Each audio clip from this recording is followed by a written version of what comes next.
Imaginez, vous vous trouvez dans les couloirs de marbre d'un palais macédonien et vous êtes sur le point d'assister à l'une des cérémonies de mariage les plus effrayantes de l'histoire antique. Les robes de lin sont rugueuses contre votre peau tandis que vous regardez une femme ajuster le diadème d'or qui la désigne comme reine. Ses mains tremblent, non pas de peur, mais de rage qu'elle doit ravaler comme un vin amer. À travers les colonnes de marbre du palais de Péla, on peut voir les nobles macédoniens rassemblés dans la cour en contrebas, leur voix s'élevant pour célébrer ce qu'ils croient être son triomphe. Si seulement ils connaissaient la vérité. Vous observez Arsinoé II, l'une des femmes les plus puissantes du monde antique, épouser son demi-frère.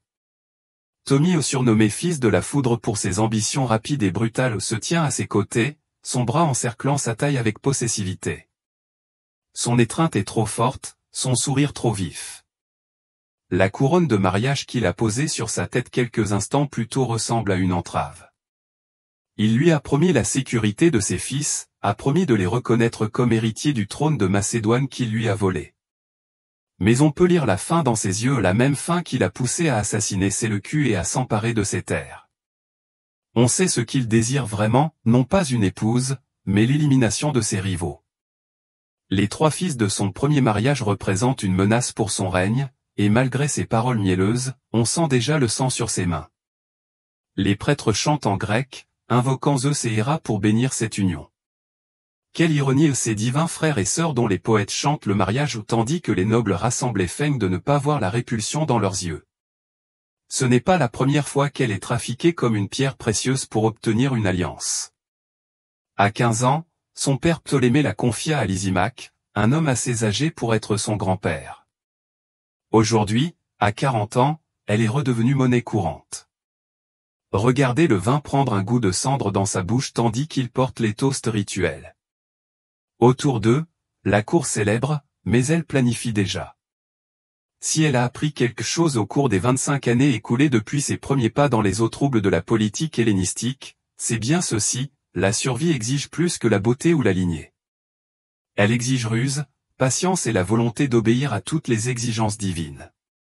Alors que Ptolémée Kérono lève sa coupe pour trinquer à leur union bénie, on aperçoit son fils aîné, Ptolémée, dans la foule.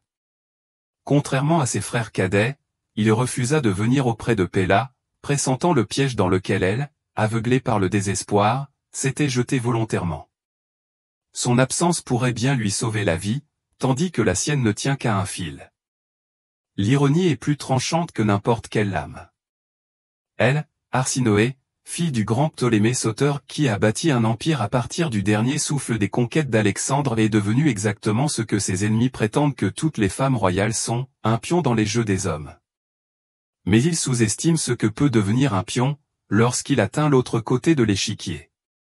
La cérémonie se conclut par des baisers au goût de poison et des promesses aussi creuses que des poteries brisées. Ce soir, alors que la Macédoine célèbre sa nouvelle reine, elle dormira aux côtés d'un homme qui ne la voit que comme un tremplin vers la légitimité ou qui voit ses enfants comme des obstacles à éliminer. Mais il ignore qui il a vraiment épousé. Il ignore que le sang des successeurs d'Alexandre coule dans ses veines, qu'elle a survécu à des cours plus perfides que la sienne, ou qu'elle a déjà commencé à tisser la toile qui la sauvera ou les détruira tous.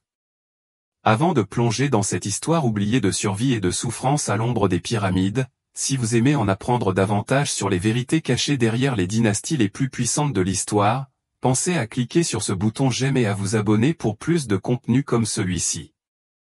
N'hésitez pas à commenter ci-dessous pour me faire savoir d'où vous m'écoutez. Je trouve incroyable que nous explorions ensemble ces histoires anciennes venues de différentes régions du monde, connectées par-delà le temps et l'espace par notre fascination commune pour le prix du pouvoir et les femmes qui l'ont payé. L'histoire d'Arsinoé II ne commence pas par l'amour, ni même par le désir, mais par les mathématiques froides de l'Empire. Née vers 316 avenue Jésus-Christ dans la nouvelle cité étincelante d'Alexandrie, elle entra dans un monde où la lignée était à la fois un privilège et une prison. Son père, Ptolémée Ier Sauteur, était l'un des généraux les plus fidèles d'Alexandre le Grand, un homme qui avait aidé à transporter le corps du conquérant du Mont d'Or de Babylone, puis à bâtir son propre royaume dans le chaos qui avait suivi. Dans les couloirs de marbre du palais ptolémaïque, la jeune Arsinoé aurait appris très tôt que sa beauté n'était pas la sienne, mais celle de la dynastie. La seconde épouse de son père, Bérénice, avait déjà prouvé qu'une femme pouvait passer d'une relative obscurité à la royauté grâce à son charme et sa ruse. Mais même si Bérénice murmurait des histoires de déesses et d'héroïnes à l'oreille de sa fille, la réalité était plus dure. Dans le monde des Diadoques, les successeurs d'Alexandre, les filles étaient la diplomatie incarnée. L'Alexandrie de l'enfance d'Arsinoé était une ville ivre de possibilités. La grande bibliothèque prenait forme, attirant des érudits de toute la Méditerranée comme des papillons de nuit vers la flamme. Des navires venus d'Inde et d'Arabie encombraient le port, leurs cales remplies de soie, d'épices et d'ivoire. Mais sous les façades de marbre et les débats philosophiques, la ville vibrait de la tension constante d'une dynastie qui continuait de faire ses preuves. Les Ptolémées étaient des Grecs régnant sur les Égyptiens ou des Macédoniens jouant les pharaons et chaque jour apportait de nouvelles remises en question de leur légitimité. Arsinoé grandit bilingue, parlant grec au palais mais apprenant l'égyptien auprès des serviteurs qui l'élevèrent. Elle assistait aux rituels quotidiens dans l'enceinte du temple et voyait les prêtres célébrer des cérémonies vieilles de 3000 ans. Dès son enfance, elle comprenait que l'Égypte était différente des autres royaumes hellénistiques. Ici, le roi n'était pas seulement un souverain, mais un dieu à l'incarnation terrestre du pouvoir divin. Et les dieux, comme le savait chaque Égyptien, avaient leurs propres règles concernant le mariage et la lignée. Les prêtres racontaient l'histoire d'Isis et d'Osiris, les divins frères et sœurs dont l'union avait créé l'ordre cosmique. Isis, la grande déesse mère, avait épousé son frère Osiris, le seigneur des enfers, et leur amour était devenu le fondement de la religion égyptienne. Pour les Égyptiens, le mariage entre frères et sœurs parmi les dieux n'était pas scandaleux, il était sacré. Mais pour les Grecs, c'était une abomination qui violait l'ordre naturel. À l'âge de 15 ans, Arsinoé prit la décision qui allait définir sa vie. Nous étions en 300 avant Jésus-Christ, et les Diadoques se disputaient encore les vestiges de l'empire d'Alexandre. Lysimaque, roi de Thrace, avait besoin d'alliés contre ses rivaux, et Ptolémée Ier devait sécuriser ses frontières orientales. La solution était simple, le mariage. Lysimaque, âgé de 55 ans, était un vétéran grisonnant qui avait combattu aux côtés d'Alexandre du Danube à l'Indus. Son corps portait les cicatrices de 100 batailles, dont la célèbre rencontre avec un lion qui lui avait valu son surnom. Pour le jeune Arsinoé, il devait ressembler à un personnage de légende, à la fois terrifiant et magnifique. Le mariage a eu lieu dans l'ancienne ville de Sardes, autrefois capitale de l'Empire perse. Imaginez la scène, la grande salle remplie de nobles venus de tout le monde grec, leur voix résonnant sur les murs dorés à la feuille. Arsinoé se tenait debout, vêtu d'une robe de lin égyptien teintée de pourpre de Tyr, ses cheveux noirs couronnés d'un diadème qui reflétait la lumière de 1000 lampes à huile. Elle était belle, comme le sont les adolescentes. Tout en potentiel et en promesse, les yeux brillants d'intelligence et de peur soigneusement cachés, Lisa plaça la bague à son doigt avec les mains qui avaient autrefois tenu l'étrier d'Alexandre. Il prononça les paroles antiques du mariage grec, mais son regard était déjà calculateur. Ce n'était pas une union de cœur, mais d'armée. Non pas une romance, mais un traité écrit de chair et de sang. Tandis qu'il partageait le vin de cérémonie, Arsène goûta à son avenir, à la fois amer et enivrant. Le festin nuptial dura 3 jours. Les poètes récitèrent des vers comparant la mariée à Hélène de Troie et à Pénélope la fidèle. Des musiciens jouaient de la harpe et de la flûte, tandis que des danseurs venus de tout l'Empire se produisaient devant les nobles rassemblés. Mais derrière la célébration se cachait la dure réalité de ce mariage. Arsinoé n'était plus seulement une princesse d'Égypte, elle était désormais une reine de Thrace, actrice du jeu mortel de la politique hellénistique. La cour de son nouveau mari était un lieu dangereux. Lysimaque régnait depuis plus de 2 décennies, mais son royaume était encerclé par l'ennemi. Au nord, les tribus thraces se pressaient contre ses frontières, leurs guerriers avides d'or grec. À l'est, l'empire séleucide s'étendait de l'Anatolie à l'Inde, son roi, Séleuco Ier, constamment à l'affût de toute faiblesse. Au sud, les autres Diadoques guettaient le moindre signe de vulnérabilité. Dans cet environnement, Arsinoé apprit la première grande leçon de sa vie, survivre exigeait plus que la beauté ou le charme. Il fallait savoir lire les courants de pouvoir, savoir quand avancer et quand reculer, quand parler et quand se taire. Elle observait les courtisans de son mari avec l'intensité d'un faucon étudiant sa proie, apprenant à décoder les signes subtils d'alliance et de trahison. En moins d'1 an, elle était enceinte. L'enfant, un garçon qu'ils baptisèrent Ptolémée, naquit en 299 avenue Jésus-Christ, et son arrivée bouleversa tout. Soudain, Arsinoé devint non seulement une épouse, mais une mère, non seulement une reine, mais la fondatrice d'une dynastie potentielle. 2 autres fils suivirent rapidement, Lysimaque en 297 avenue Jésus-Christ et Philippe en 294 avenue Jésus-Christ. Chaque naissance renforça sa position à la cour, chaque enfant étant un otage de la fortune et une arme dans le jeu de la succession royale. Mais Lysimaque avait déjà un héritier, son fils Agathocle, né de son premier mariage. Alors que les fils d'Arsinoé passaient du stade de nourrisson à celui de jeune garçon, la question de la succession commença à dominer la politique de la cour. Qui hériterait du royaume, le fils aîné né d'une roturière, ou les fils cadets nés d'une princesse d'Égypte? Les murmures commencèrent à se faire entendre. Les serviteurs parlaient à voix basse des ambitions de la reine d'Égypte. Les nobles se divisèrent en factions, certains soutenant Agathocle, d'autres commençant à voir une opportunité chez les jeunes princes. Arsinoé se retrouva au cœur d'un réseau d'intrigues qui devenait chaque année plus complexe. Elle commença à comprendre la véritable nature de sa position, elle n'était pas seulement une reine, c'était une reine étrangère, une femme dont la loyauté était toujours suspecte, dont les enfants représentaient une menace pour l'ordre établi. La cour, qui l'avait accueillie avec joie, la regardait maintenant avec suspicion.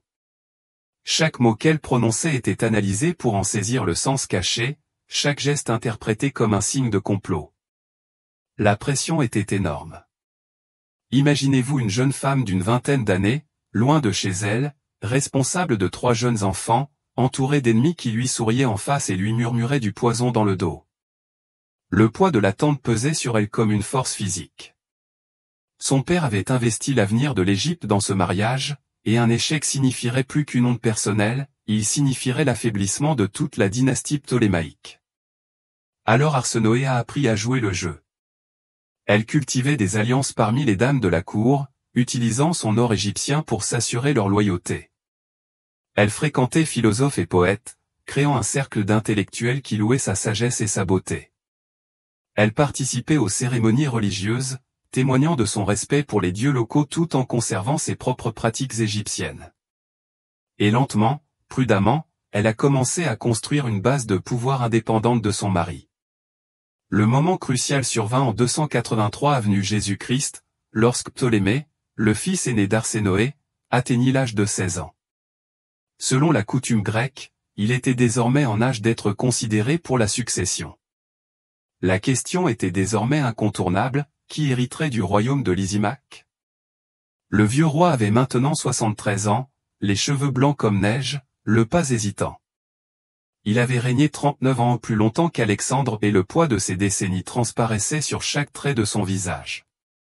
Mais son esprit restait vif et il comprenait le choix qui s'offrait à lui.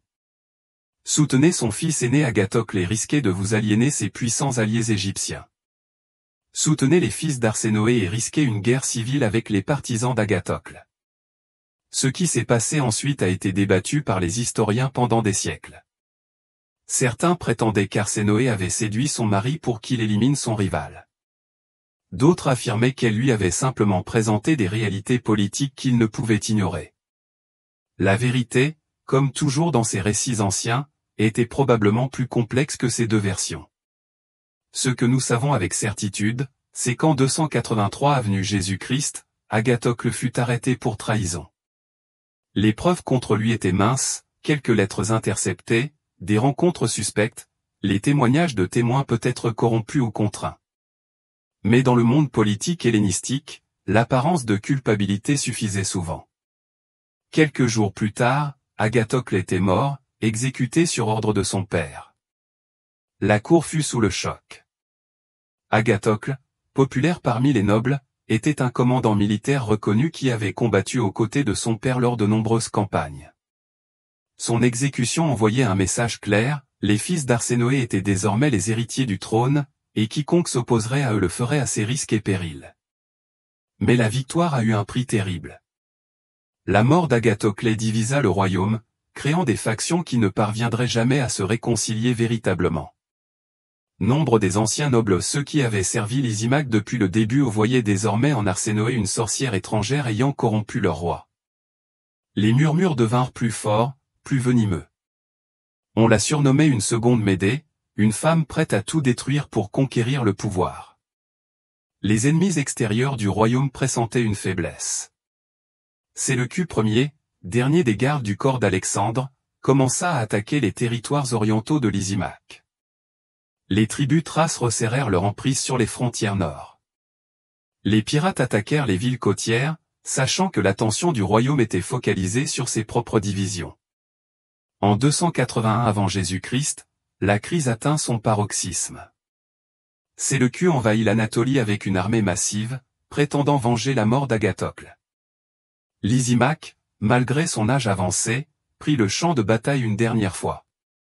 Lors de la bataille de Corupédium, les deux vieillards, tous deux âgés de 70 ans, se sont affrontés dans ce qui serait la confrontation finale de leur génération. La bataille fut un désastre pour Lysimaque.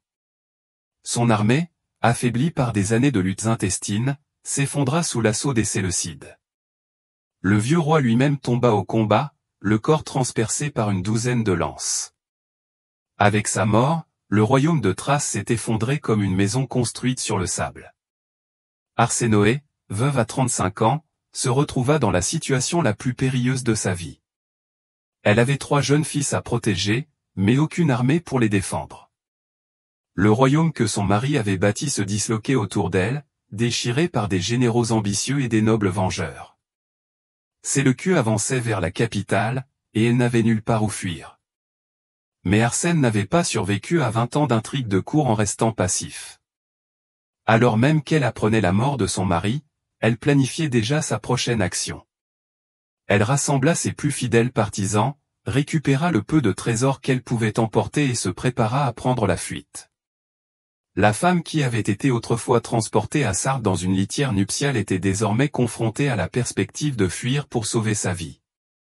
L'ironie était amère. Elle avait joué le jeu du pouvoir aussi bien que n'importe quel homme, avait sacrifié son beau-fils pour assurer l'avenir de ses enfants, avait enduré des décennies de suspicion et de haine et maintenant, en pleine crise, elle se retrouvait sans autre choix que de fuir. C'était un tableau poignant, une caravane royale avançant dans la nuit, les torchers vacillant dans l'obscurité, le bruit des sabots des chevaux étouffés par le sable. Arsène chevauchait avec ses 3 fils, Potmé, 17 ans, Lasamachus, 15 ans, et Philippe, 12 ans. Ils n'étaient plus des princes, mais des réfugiés, leur robe royale troquée contre les vêtements grossiers des voyageurs. Derrière eux, le royaume brûlait. Saluca avait pris la capitale et ses soldats traquaient méthodiquement quiconque était lié à l'ancien régime. Les partisans d'Arino étaient exécutés ou réduits en esclavage. Les villes qui avaient autrefois célébré son arrivée ouvraient désormais leurs portes à ses ennemis. Mais Clou lui-même ne vivrait pas assez longtemps pour savourer sa victoire. Alors même qu'Arsène fuyait vers l'ouest, un autre drame se déroulait. Tommy Céronus, son demi-frère fils du premier mariage de son père, vivait en exil à la cour de Cocu. Le vieux roi avait promis de l'aider à recouvrer son droit d'aînesse et de l'installer sur la Macédoine.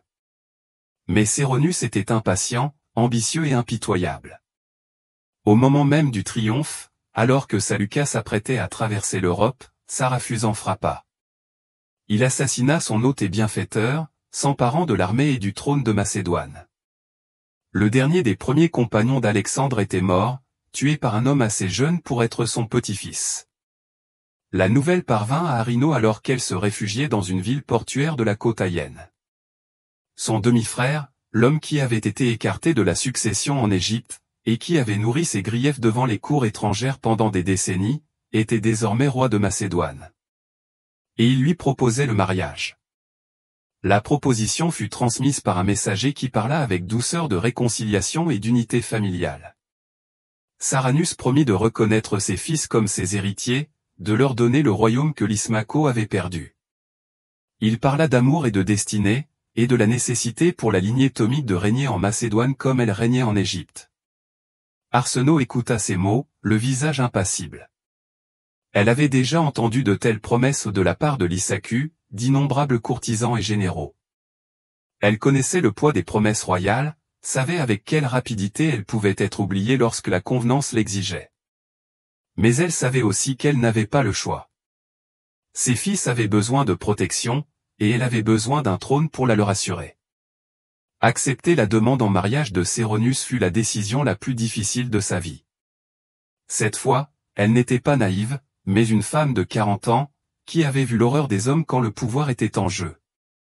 Elle savait qu'épouser son demi-frère était un pari risqué, qu'elle se lançait dans un piège les yeux grands ouverts. Mais quel choix avait-elle? Refuser équivaudrait à un exil perpétuel ou une vie d'errance de cour en cour, à regarder ses fils grandir comme des retraités, dépendant de la charité d'autrui. Accepter équivaudrait à tout risquer dans l'espoir que le sang puisse avoir une signification, que les liens familiaux puissent s'avérer plus forts que les calculs politiques. Alors qu'elle s'apprêtait à partir pour la Macédoine, Arsène prit une décision ultime. Elle envoya son fils aîné, Tommy, à la cour d'un allié lointain. En cas de catastrophe, au moins un de ses enfants pourrait survivre pour perpétuer la lignée. C'était la sagesse d'une mère, née d'une expérience amère et d'un amour désespéré. Le mariage eut lieu à Péla, l'ancienne capitale de la Macédoine, à l'ombre du palais où Alexandre avait été élevé. La cérémonie fut magnifique. Céranu ne lésina pas sur les moyens pour démontrer sa légitimité. Mais sous l'or et la pourpre, la musique et la danse, se cachait la froide réalité de la nécessité politique. Arino se tenait aux côtés de son demi-frère tandis que les prêtres accomplissaient les rituels ancestraux. Ils étaient enfants d'un même père mais de mères différentes, issus des multiples mariages de Toy Ier. Dans la tradition égyptienne, de telles unions étaient non seulement acceptables, mais sacrées, reflets des mariages divins qui maintenaient l'ordre cosmique. Mais pour les Grecs, il y avait quelque chose de troublant dans ce match, quelque chose qui évoquait le désespoir plutôt que le destin. Le festin de mariage a duré 3 jours, mais la lune de miel s'est mesurée en heures. La nuit même de leur mariage, Sonus révéla ses véritables intentions. Il avait épousé Arino non par amour, ni même par alliance politique, mais pour éliminer la menace que représentaient ses fils. La gardant en son pouvoir, il pouvait s'occuper de ses enfants à son aise. La trahison fut rapide et brutale. Les soldats de Céron encerclèrent les appartements du palais où séjournaient les 2 plus jeunes fils d'Arsène. Les garçons Lascus et Philippe, âgés de 15 et 12 ans, furent arrachés à leur lit et assassinés sous les yeux de leur mère. Leur sang maculait le sol en marbre du palais où Alexandre avait joué enfant. Les cris d'Arsène résonnèrent dans les couloirs de Péla, un son qui entra le palais pendant des générations. Mais son chagrin était un luxe qu'elle ne pouvait se permettre. Alors même que les corps de ses fils étaient emportés, elle préparait sa fuite. Celle qui avait survécu à 2 décennies d'intrigue à la cour n'allait pas laisser cette trahison la tuer. Elle avait tiré les leçons de l'exemple de son père. Ptolémée Ier avait échappé à des situations impossibles en étant plus rapide et plus impitoyable que ses ennemis. Maintenant, alors que les gardes surveillaient chacun de ses mouvements et que les serviteurs rapportaient chacun de ses mots, Arino commença à planifier sa propre survie. Son évasion était digne d'un roman. Grâce à de fidèles serviteurs et au réseau clandestin d'esclaves et d'affranchis qui existait dans chaque palais, elle parvint à s'échapper de Péla au cœur de la nuit. Déguisée en servante, elle avait troqué ses robes royales contre de la laine brute et remplacé son diadème orné de pierres précieuses par un simple foulard.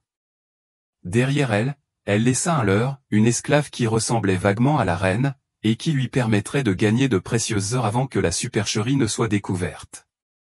Le voyage vers la sécurité fut un cauchemar, fait d'évasion de justesse et de dangers cachés. Les soldats de Saranus étaient partout, à la recherche de la femme qui avait humilié leur roi en échappant à son piège. Arino avançait dans l'ombre, aidé par un réseau de partisans qui risquaient leur vie pour la protéger. Certains étaient motivés par la loyauté, d'autres par l'or, mais tous comprenaient qu'ils participaient à un drame dont les souvenirs resteraient gravés dans les mémoires pendant des siècles. Sa destination était l'île de Samothrace, un lieu sacré où les anciennes religions à mystère offraient refuge à ceux qui le cherchaient. Les temples de l'île étaient protégés par des coutumes plus anciennes que les cités grecques, plus anciennes que le royaume macédonien. Même Céranus n'aurait pas osé violer l'enceinte sacrée des grands dieux. Alors que son navire approchait des côtes rocheuses de Samothrace, Arino dut ressentir tout le poids de ses pertes. Elle avait été mariée 3 fois, avait donné naissance à 3 fils et régné sur 2 royaumes. Désormais, elle était une réfugiée, dépendante de la charité des prêtres et de la protection des lois antiques. 2 de ses fils étaient morts, assassinés par son propre demi-frère. Le 3e était en exil, son avenir incertain. Mais Arsinoé n'était pas femme à se laisser abattre par le désastre. Alors même qu'elle pleurait la disparition de ses enfants, elle planifiait déjà sa prochaine étape. Il ne lui restait plus qu'une carte à jouer, une dernière chance de reconstruire sa vie et de préserver son héritage. Son plus jeune frère, Ptolemy II, régnait désormais sur l'Égypte en tant que pharaon. Si elle parvenait à atteindre Alexandrie, si elle parvenait à le convaincre de l'accueillir, elle trouverait peut-être un moyen de survivre. Le voyage de Samothrace à Alexandrie était semé d'embûches. Les navires de Céranus patrouillaient dans le nord de la mer Égée, tandis que les pirates infestaient les eaux méridionales. Mais Arino avait appris à être ingénieuse et à exploiter chaque avantage à sa disposition. Elle voyageait déguisée, tantôt en femme de marchand, tantôt en pèlerine en quête d'instruction religieuse. Sa beauté, autrefois son plus grand atout, était désormais dissimulée sous des vêtements grossiers et un maquillage soigné. Lorsqu'elle atteignit enfin le port d'Alexandrie, sa ville natale, elle dut ressentir un mélange complexe d'émotions. C'était chez elle, mais c'était aussi le lieu où son exil avait commencé 40 ans plus tôt. Le palais où elle avait joué lorsqu'elle était enfant était désormais dirigé par un frère qu'elle connaissait à peine, un homme qui était un nourrisson lorsqu'elle était mariée à la Mosus. Ptolemy II, de Philadelphie, avait 36 ans.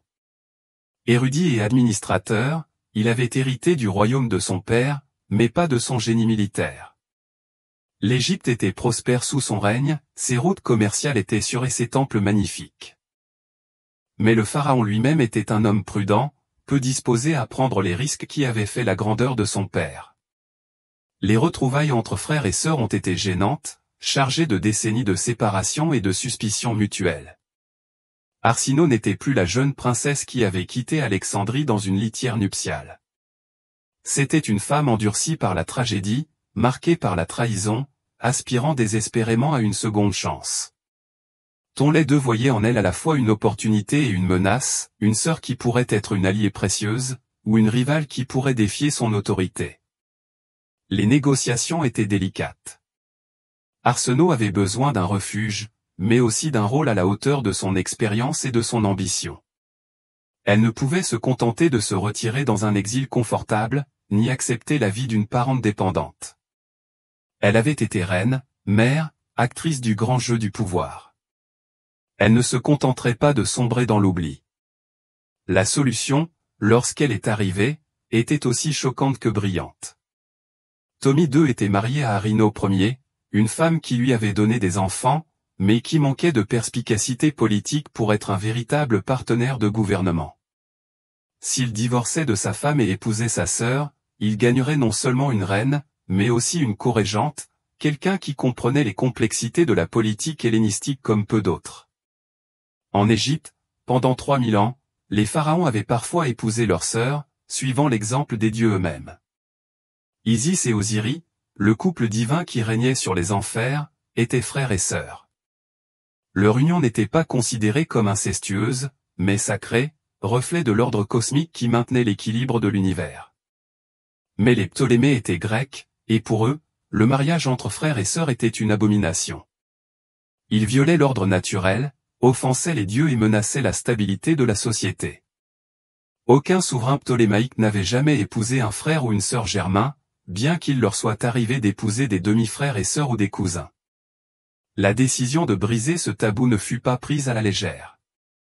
Ptolémée II comprit qu'il franchissait une ligne infranchissable, qu'il créait un précédent qui définirait sa dynastie pour les siècles à venir. Mais il en comprenait aussi les avantages. En épousant Arsinoé, il suivrait l'exemple des pharaons, revendiquant l'autorité divine inhérente au mariage sacré. Il démontrerait que les Ptolémées n'étaient pas seulement des rois grecs régnant sur l'Égypte, mais de véritables pharaons, héritiers des traditions les plus anciennes. L'annonce des fiançailles provoqua une onde de choc dans le monde grec. Poètes et philosophes débattirent de la moralité du mariage entre frères et sœurs, tandis que les hommes politiques en évaluaient les conséquences pour leur propre royaume. Certains y virent un signe de décadence égyptienne, preuve que les Ptolémées avaient été corrompus par leurs sujets égyptiens. D'autres y virent un coup de maître de propagande, une manière de revendiquer une légitimité qu'aucune autre dynastie hellénistique ne pouvait égaler. Le mariage lui-même fut une cérémonie magnifique, conçue pour souligner la nature divine de l'union. La cérémonie eut lieu dans le grand temple de Ptah à Memphis, l'ancienne capitale de l'Égypte, où les pharaons étaient couronnés depuis des millénaires. Les rituels étaient égyptiens plutôt que grecs, soulignant le caractère sacré du mariage et le statut divin du couple. Arsinoé, aujourd'hui âgé de 41 ans, se tenait aux côtés de son frère de 26 ans tandis que le grand prêtre accomplissait les cérémonies antiques. Elle portait la double couronne de Haute et de Basse Égypte, symbole de l'autorité pharaonique arborée par les souverains depuis l'époque de Ménès. Son frère portait les insignes traditionnels du pharaon, la crosse et le fléau symbolisant son rôle de berger de son peuple. Les hymnes chantés ce jour-là étaient d'une antiquité incalculable, des textes qui existaient déjà à l'époque de la construction des pyramides. Ils parlaient du mariage divin, de l'union entre la terre et le ciel, entre l'ordre et le chaos. Ils proclamaient que le couple royal n'était plus seulement humain, mais qu'il était devenu un dieu, digne d'adoration et de vénération. Les habitants grecs d'Alexandrie furent scandalisés, mais aussi impressionnés. Ils n'avaient jamais rien vu de tel, jamais assisté à l'exubérance de la religion pharaonique. Les Ptolémées avaient toujours maintenu un équilibre délicat entre leurs identités grecques et égyptiennes, mais ils se déclaraient désormais pleinement égyptiens, pleinement pharaoniques. Ce mariage transforma les deux partenaires. Ptolémée II devint Ptolémée Philadelphe le frère amant, un titre à la fois descriptif et vantard. Arsinoé devint Arsinoé Philadelphe la sœur épouse qui partageait l'autorité divine du pharaon. Ensemble, ils formèrent les Théois Philadelphe les dieux fraternels qui régnaient sur l'Égypte, comme Isis et Osiris régnaient sur les enfers. Mais la transformation était plus que cérémonielle. Arsinoé apportait à ce mariage des décennies d'expérience du jeu mortel de la politique hellénistique. Elle avait survécu au cours de Lysimaque et de Séleucos, vu des royaumes s'élever et s'effondrer, et appris l'art de survivre dans un monde où la faiblesse était synonyme de mort. Pour la première fois de sa vie, elle était en mesure d'utiliser ce savoir sans crainte. La nouvelle reine se consacra pleinement à la tâche gouvernementale avec une énergie qui émerveillait ses sujets. Elle accompagna Ptolémée dans ses tournées du royaume, l'aidant à régler les conflits et à gérer les relations complexes entre les différents groupes ethniques qui composaient la population égyptienne. Elle a favorisé les arts et les sciences, perpétuant la tradition de mécénat intellectuel qui avait fait d'Alexandrie le centre du savoir dans le monde antique. Mais sa plus grande contribution a été dans le domaine de la politique étrangère. Le monde hellénistique était plus dangereux que jamais, de nouvelles puissances surgissant pour défier l'ordre ancien. Les Romains étendaient leur influence en Méditerranée occidentale, tandis que les Parthes s'avançaient vers les frontières orientales de l'Empire séleucide. Les Ptolémées devaient naviguer dans ces eaux dangereuses avec habileté et ruse. Arsinoé comprit l'importance de l'imagerie divine pour exprimer son pouvoir. Sous son influence, le couple royal commença à apparaître sur les pièces de monnaie et les monuments comme des dieux, leurs images étant associées aux divinités traditionnelles de l'Égypte. On les représentait recevant des offrandes du peuple, bénissant la terre de leur présence divine, préservant l'ordre cosmique par leur union sacrée. Cette politique porta ses fruits. Les sujets égyptiens, tant grecs qu'égyptiens, commencèrent à considérer leurs dirigeants non seulement comme des conquérants étrangers, mais aussi comme des pharaons légitimes, héritiers d'une tradition remontant à l'aube de la civilisation. Le mariage divin avait donné aux Ptolémées quelque chose qu'aucune autre dynastie hellénistique ne possédait, une prétention à l'autorité à la fois politique et religieuse, à la fois grecque et égyptienne. Mais le prix personnel fut énorme.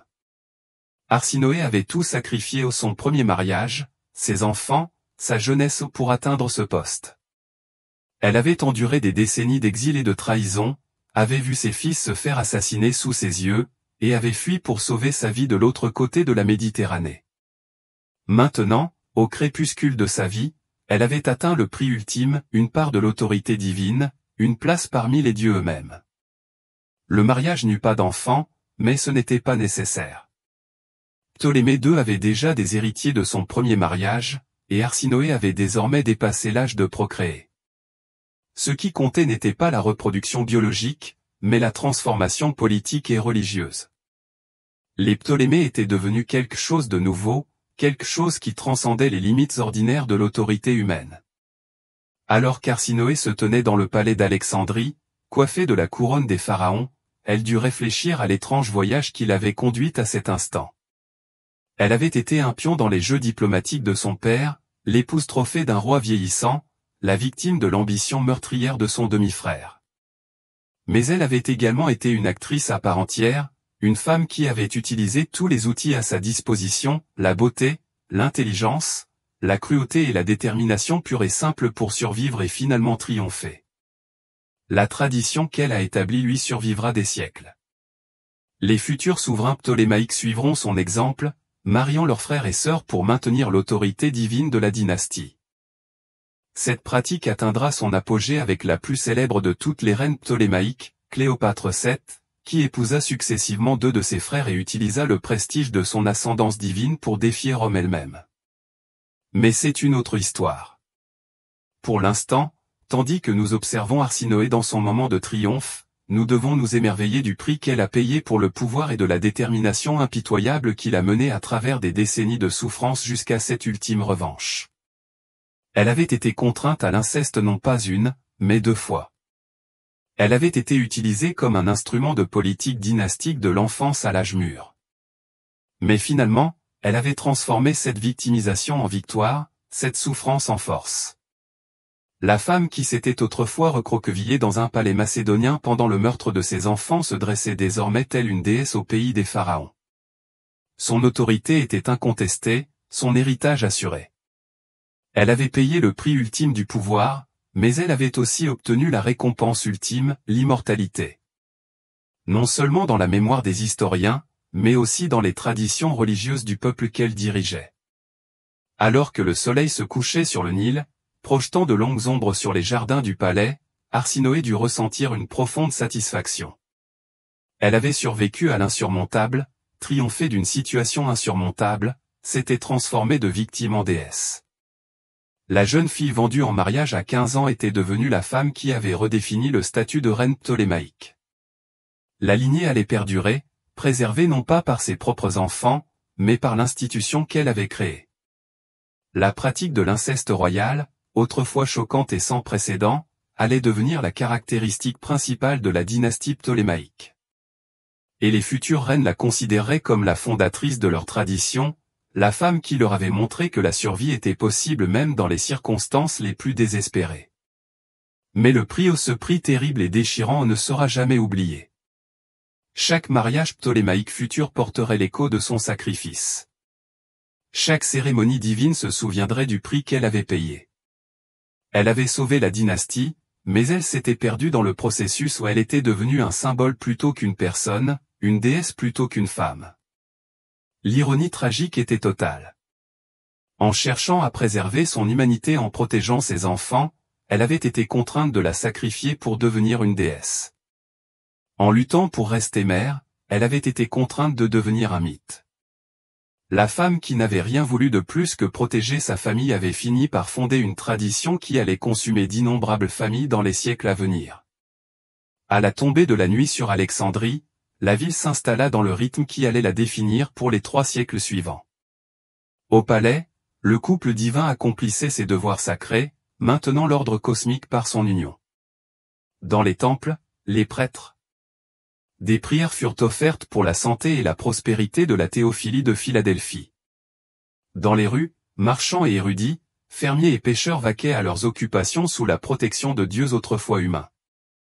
Et quelque part, dans l'ombre du souvenir, les fantômes de 2 garçons assassinés jouaient dans les jardins de leur enfance, leur rire résonnant à travers les siècles, tel un rappel du prix toujours exigé par le pouvoir. La tradition établie par Arsinoé lui survivrait, mais elle n'échapperait jamais au sang qui avait irrigué ses racines. L'histoire était loin d'être terminée. La dynastie ptolémaïque perdurerait encore 2 siècles et demi, donnant naissance à des souverains qui resteraient dans les mémoires comme parmi les plus brillants et les plus dépravés de l'histoire humaine. Mais tous relieraient leur tradition à cet instant, à cette femme, à cette terrible et nécessaire transformation de victime en déesse. Les années qui suivirent le mariage divin furent une étude de la danse complexe entre le pouvoir et son prix.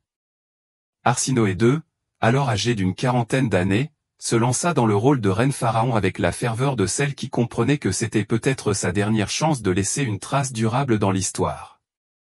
Ses mariages précédents lui avaient appris que survivre signifiait plus que simplement endurer, cela signifiait devenir indispensable. La première épreuve majeure du couple royal survint avec le déclenchement de la première guerre de Syrie en 274 avenue Jésus-Christ. L'empire séleucide, encore sous le choc du chaos consécutif à l'assassinat de Séleucos, était déchiré par des prétendants rivaux au trône. Antiochus Ier, l'héritier légitime, se trouva confronté à des prétendants et à des gouverneurs rebelles qui voyaient une opportunité dans la faiblesse de l'empire. Pour l'Égypte, cela représentait à la fois un danger et une opportunité, la possibilité de reconquérir les territoires perdus face à Séleucos, mais aussi le risque d'être entraîné dans un conflit coûteux. Arsinoé se révéla précieuse dans ses délibérations. Son expérience auprès des cours de Lysimaque et de Ptolémée Ier lui avait appris à décrypter les subtils courants de la politique interdynastique. Elle comprenait comment raisonnaient les généraux ambitieux, comment ils calculaient les risques et les récompenses, et comment ils pouvaient être manipulés ou vaincus. Lorsque Ptolémée II hésitait entre prudence et agression, elle prodigua le conseil décisif qui allait façonner la stratégie de l'Égypte pour les décennies à venir. Frappe maintenant, dit-elle à son frère Marie, alors qu'il se tenait sur le balcon du palais surplombant le port d'Alexandrie, observant les galères de guerre se préparer au départ. Antiochus est faible, son empire est fracturé. Mais sa faiblesse est temporaire. Laisse-lui le temps et il consolidera son pouvoir. Frappe maintenant, pendant qu'il saigne de ses 12 blessures. Ces paroles portaient le poids d'une amère expérience. Elle avait vu ce qui arrivait à ceux qui attendaient trop longtemps, qui hésitaient lorsque la fortune leur offrait des cadeaux. Lysimaque avait hésité avant de traiter avec Agathocle, et cette hésitation lui avait tout coûté. Ptolémée Ier avait frappé promptement en assassinant Séleucus, mais il s'était ensuite laissé aller, laissant ses ennemis s'organiser contre lui. La leçon était claire, dans le monde de la politique hellénistique, le timing était primordial. La guerre qui suivit confirma ses conseils. Les forces égyptiennes envahirent la Palestine et le sud de la Syrie, reconquérant des territoires perdus depuis des décennies. Les villes qui avaient croupi sous les impôts séleucides accueillirent les armées ptolémaïques en libératrices. Arsinoé elle-même accompagna certaines de ces campagnes, sa présence servant à la fois à inspirer les troupes et à assurer que les victoires soient bien consolidées. Mais Arsinoé n'excellait pas seulement en stratégie militaire. Elle comprenait un point que beaucoup de ses contemporains ignoraient, l'importance du récit, du contrôle de la perception et de la mémoire du pouvoir. Sous son influence, la cour royale devint un centre de production artistique et littéraire sans précédent depuis l'époque de Périclès à Athènes. Des poètes comme Théocrite furent chargés d'écrire des vers comparant le couple royal à Zeus et Héra, soulignant la nature divine de leur union tout en la rendant acceptable à la sensibilité grecque. De même que Zeus, le roi des immortels, aime Héra, sa sœur épouse, écrivit Théocrite, de même Ptolémée aime sa fiancée. La comparaison était délibérée et calculée. Si le roi des dieux pouvait épouser sa sœur, alors les pharaons mortels pouvaient certainement en faire autant. Mais Arsinoé veillait à équilibrer les sensibilités grecques et égyptiennes. Dans les temples bordant le Nil, elle et Ptolémée étaient représentés sous les traits d'Isis et d'Osiris, les divins frères et sœurs dont l'union maintenait l'ordre cosmique. Les inscriptions hiéroglyphiques évoquaient leur mariage en des termes sacrés depuis des millénaires, soulignant la continuité avec le passé pharaonique plutôt que l'innovation ou l'influence étrangère. L'influence de la reine s'étendit à tous les aspects de la vie de cour. Elle réforma la maison royale, instaurant de nouvelles cérémonies et de nouveaux protocoles qui soulignaient le statut divin du couple régnant. Elle patronna la grande bibliothèque, permettant ainsi à des érudits de toute la Méditerranée de venir étudier et enseigner à Alexandrie. Elle supervisa la construction de magnifiques temples et bâtiments publics qui proclamèrent la puissance ptolémaïque auprès de ses sujets comme auprès des visiteurs étrangers. Plus important encore, Elle entreprit l'intégration de ses beaux-enfants, les enfants de Ptolémée II issus de son premier mariage au nouvel ordre. Le prince héritier, qui deviendrait Ptolémée III, n'était qu'un enfant lorsque son père divorça de sa mère pour épouser Arsinoé. Mais la nouvelle reine prit soin de lui témoigner honneur et affection, sachant que sa propre sécurité dépendait de sa loyauté. « Tu es l'avenir de cette dynastie », dit-elle au jeune prince lors d'une de leurs conversations privées. « Ton père et moi ne sommes que les gardiens du trône jusqu'à ce que tu sois prêt à le revendiquer. Souviens-toi que le pouvoir ne s'hérite pas, il se gagne, jour après jour, décision après décision. Les dieux ont peut-être fait de toi un prince, mais seules tes actions peuvent faire de toi un roi. » Ces leçons étaient nées de sa propre expérience amère. Elle avait vu trop d'enfants royaux grandir en croyant que leur naissance les autorisait à régner, pour finalement découvrir que le monde se fichait de leur lignée s'ils n'avaient pas la force de la défendre. Le garçon qui allait devenir Ptolémée III assimila ses enseignements, et ils lui servirent bien lorsque son heure viendrait de régner. Au fil des ans, Arsinoé se retrouva à assumer des rôles traditionnellement réservés aux hommes. Elle assistait aux réunions du Conseil royal, où sa voix avait autant de poids que celle d'un général ou d'un administrateur. Elle recevait les ambassadeurs étrangers, sa connaissance des langues et des coutumes se révélant précieuse lors des négociations. Elle participait même à des cérémonies religieuses traditionnellement réservées aux pharaons, partageant ainsi les devoirs sacrés qui maintenaient la relation de l'Égypte avec les dieux. La transformation fut remarquable. Celle qui n'avait été qu'un pion dans les jeux diplomatiques de son père était devenue une figure d'un rang équivalent à celui de n'importe quel souverain du monde méditerranéen. Les rois étrangers recherchaient sa faveur, sachant que son influence auprès de Ptolémée II était absolue. Les érudits lui dédièrent leurs œuvres, la reconnaissant comme une protectrice digne de la poésie immortelle. Le peuple d'Égypte la vénérait comme une déesse, croyant que sa bénédiction divine assurait la fertilité de leurs champs et la prospérité de leurs villes. Mais l'aspect le plus significatif du règne d'Arsinoé fut peut-être le précédent qu'elle établit pour les futures reines ptolémaïques. Avant son mariage avec Ptolémée II, les femmes royales du monde hellénistique étaient importantes principalement en tant que mères et atouts diplomatiques. Elles pouvaient exercer une influence considérable en coulisses, mais détenaient rarement un pouvoir formel ou des titres officiels. Arsinoé a tout changé.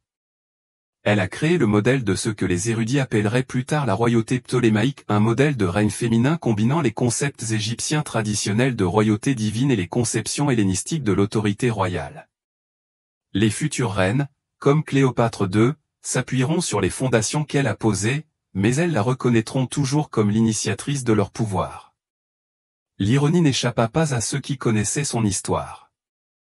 Victime de calculs politiques masculins, contrainte à des mariages incestueux, cette femme avait transformé ces mariages en source d'une autorité féminine sans précédent. Elle avait pris les chaînes qui la liaient et les avait forgées pour en faire une couronne. À l'aube de la cinquantaine, Arsinoé commença à s'interroger sur son héritage. Elle n'avait pas d'enfant pour perpétuer sa lignée, mais elle avait créé quelque chose de plus durable, peut-être, une institution, une tradition, une manière d'être reine qui perdurerait longtemps après sa mort. La pratique du mariage entre frères et sœurs qui avait commencé avec son union avec Ptolémée Ier allait devenir la caractéristique déterminante de la dynastie ptolémaïque, les distinguant de tous les autres dirigeants hellénistiques. Elle instaura un culte en son honneur, un fait sans précédent pour une reine vivante. Des temples furent construits où elle fut vénérée comme une déesse. Des fêtes furent instituées pour célébrer son mariage divin. Des sacerdoces furent créés pour perpétuer ses rites sacrés. Il ne s'agissait pas là de simples expressions de vanité royale, mais de mesures soigneusement calculées pour garantir que ces innovations survivraient à sa mort.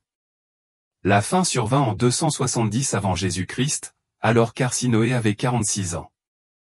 La cause de sa mort est inconnue dans l'histoire, peut-être la maladie, peut-être le poison, peut-être simplement le poids d'une vie vécue dans un contexte de stress et de danger extrême. Ce qui compte, ce n'est pas la manière dont elle est morte, mais ce qu'elle a accompli dans la vie.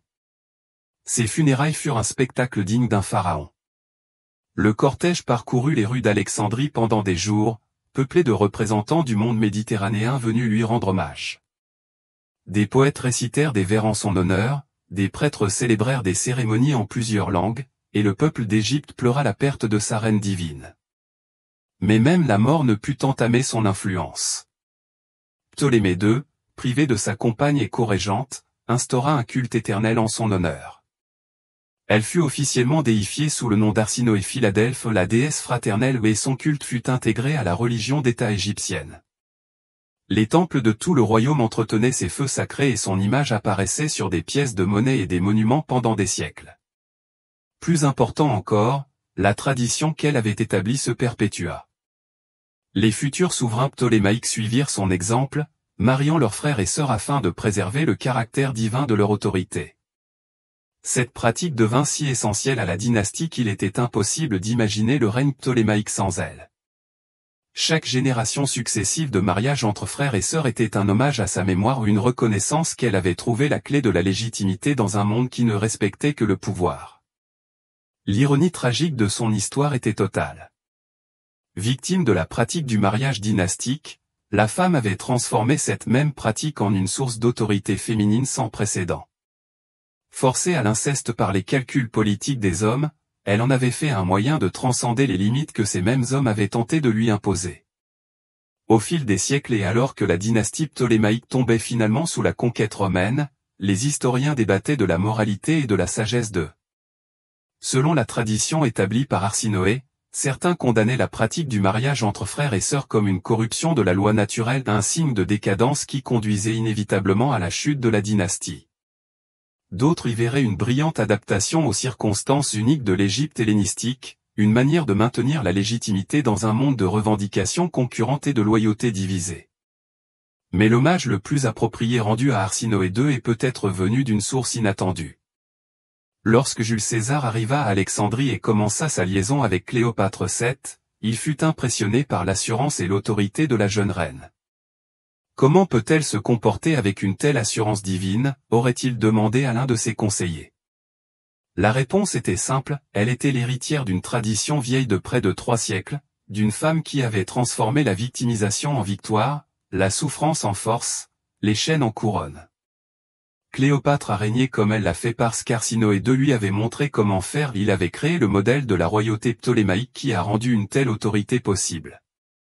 Au final, c'est peut-être là l'aspect le plus remarquable de l'histoire d'Arsinoé. Elle a commencé comme un pion dans le jeu des autres, victime de forces indépendantes de sa volonté. Mais grâce à son intelligence, sa détermination et une capacité de survie quasi surhumaine, elle s'est transformée en une figure sans précédent dans le monde antique, une femme qui régnait non seulement par le mariage ou la maternité, mais aussi par son propre mérite et son autorité. Le prix à payer avait été énorme. Elle avait sacrifié ses enfants, sa jeunesse, sa tranquillité d'esprit et, en fin de compte, son humanité pour parvenir à cette transformation. Elle avait été forcée de devenir une déesse parce qu'être simplement humaine ne suffisait pas à assurer sa survie dans le monde qu'elle habitait. Mais l'exploit était tout aussi considérable. Elle avait créé un nouveau modèle de pouvoir féminin, démontrant que même dans les sociétés les plus patriarcales, une femme suffisamment déterminée pouvait transcender les limites imposées à son genre. Elle avait prouvé que la victimisation n'était pas forcément permanente, que même les circonstances les plus désespérées pouvaient être transformées en opportunités de grandeur. Alors que le soleil se couchait sur le Nil le jour de ses funérailles, projetant de longues ombres sur les temples où elle serait vénérée pendant des siècles, les personnes en deuil se dispersèrent dans leurs maisons, emportant avec elles le souvenir d'une reine pas comme les autres. Elle avait été la femme contrainte à l'inceste par les ambitions politiques de son père. Mais elle avait aussi été celle qui avait transformé ses ambitions en une source de pouvoir qui allait traverser les âges. La lignée qu'elle avait si désespérément cherché à préserver à travers ses propres enfants a survécu à travers l'institution qu'elle avait créée. Chaque future reine ptolémaïque qui épousait son frère, chaque cérémonie qui proclamait la nature divine de l'inceste royal, chaque pièce de monnaie qui portait l'image de dirigeants frères et sœurs, tout cela était des monuments à sa mémoire, des témoignages du prix qu'elle avait payé et de la victoire qu'elle avait remportée. Dans la mort comme dans la vie, Arsinoé II Philadelphe est restée ce qu'elle avait toujours été, une femme qui refusait d'accepter les limites que les autres cherchaient à lui imposer, qui transformait chaque chaîne en couronne, chaque défaite en un tremplin vers un plus grand pouvoir. Elle avait été la victime devenue déesse, le pion devenu reine, la femme qui avait montré au monde que même l'inceste, symbole ultime de l'impuissance et de l'exploitation, pouvait se transformer en source de force. Son histoire était terminée. Mais son héritage perdurerait jusqu'à ce que le dernier pharaon ptolémaïque tombe sous les épées romaines, et que la dynastie qu'elle avait contribué à créer entre enfin dans l'histoire. Même alors, son influence survivrait dans les mémoires des historiens et l'imagination des poètes. Un rappel que les êtres humains sont capables de transformer même les circonstances les plus horribles en source de sens, de but et de pouvoir.